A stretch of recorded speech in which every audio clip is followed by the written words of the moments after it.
শেখ হাসিনার মতো একজন মহিলা 100 বছরে বাংলাদেশে আসবে না। পৃথিবীর সেরা নির্বাচন উপহার দিবেন নাকি পৃথিবীর জঘন্যতম নির্বাচন উপহার হবে? ঐতিহাসিক নির্বাচন। ঐতিহাসিক তো সবই। আপনি যদি জঘন্যতম নির্বাচন হয় সেটাও তো ঐতিহাসিক।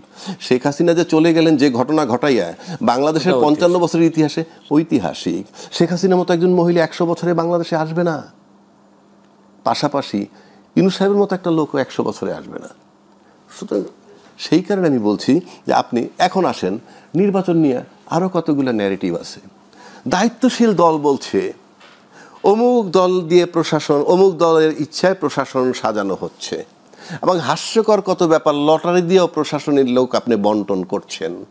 আমি তো কোনোদিন শুনিনি যে লটারি দিয়ে লোক বন্টন করে। ভালো কথা করেন, ঠিক আছে, নিজেদের স্বচ্ছতা বা কোশ্চেন যাতে না থাকে। লটারি তো হবে কি, মনে করেন আপনি একটা খারাপ লোক, আপনি নিজে একজন খারাপ লোক, আপনার দিয়ে আমার নির্বাচনে ভরসা নেই, আপনি করাপশন করবেন। তো লটারিতে আপনি লটারি ছাড়া আসছিলেন কুমিল্লা, লটারির পর গেলেন বুরুঙ্গামারি বা রংপুর, তো কি হবে? আপনি রংপুরে বসে তো একই কাজ করবেন, করাপশন সহই গেলাম, একই কাজ করবেন। তো সুতরাং এইগুলো হলো হাস্যকর এবং কোনো ম্যাচিউরড কাজ না। আর 5ই আগস্টের পরে আমরা যেই তিমিরা ছিলাম সেই তিমিরে কেন আসি যে আমরা 8টা মাস আন্দোলন, মানে কথাবার্তা বলছি, 8 মাস। যেই সরকারকে আমরা একেবারে অযোগ্য সরকার বলি, আমি সরকারকে অযোগ্য বলি, উনি নির্বাচিত সরকার না, বাট ওনার কিছু ভালো কাজ তো করছে, সেই বিতর্কে আমি সেই আলোচনায় যাচ্ছি না, প্রয়োজন নাই। কিন্তু ওনার সাথে তো আপনার 8 মাস যারা বৈঠক করছেন তারা তো সব বিজ্ঞ রাজনীতিবিদ, তারা ক্লেম করেন যে তারা বিজ্ঞ রাজনীতিবিদ। তো তাহলে তারা এই 8 মাসে একটা ঐক্যমত্যে আসতে পারলো না কেন? আপনি ওই বর্তমান সরকারের উপরে দোষ চাপায় দিয়া, হ্যাঁ, আপনি কি দোষমুক্ত হচ্ছেন? আপনি বুদ্ধিমান, তো বোকার ব্লেমে, বোকার চালে আপনি পড়লেন, আপনি কিছুই করতে পারলেন না, ডাকলেই যাচ্ছেন, ফিরে এসে বলছেন কি যে আমেরিকার থেকে লোক আইসা সংবিধান সংস্কার করতে যাচ্ছেন কেন, যাচ্ছেন কেন?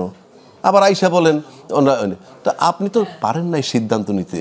যেই রাজনীতিবিদরা, আমি ব্যক্তিগতভাবে, আপনি নির্বাচনের কোনো বিকল্প নাই, নির্বাচন করে রাজনীতিবিদদের কাছেই ক্ষমতা দিবেন, এইটাই স্বাভাবিক, দেওয়া উচিত। কিন্তু আমরা রাজনীতিবিদদের অ্যাক্টিভিটিস তো একটাই দেখলাম যে যেখানে পরিবর্তন আসার কথা ছিল, আকাঙ্ক্ষা ছিল, কিছুই আসে না। রাজনৈতিক একটা পরিবেশ, রাজনৈতিক সংস্কার।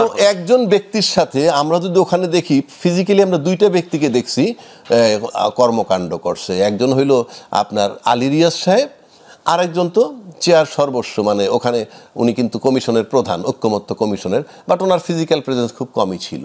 যদি এই 2টা লোকের ধরি, এই 2টা লোকের কাছে আমরা দেখছি 25টা 30টা দলের 60টা লোক রেগুলার গেছে আসছে, গেছে আসছে। 2টা লোকের কাছে থেকে আদায় করতে পারলো না। 2টা লোক তাদেরকে ঘুরাইলো, আর আইসা বলতেছেন উনি অযোগ্য সরকার ইত্যাদি। Who cares? দিন তো চলে যাচ্ছে।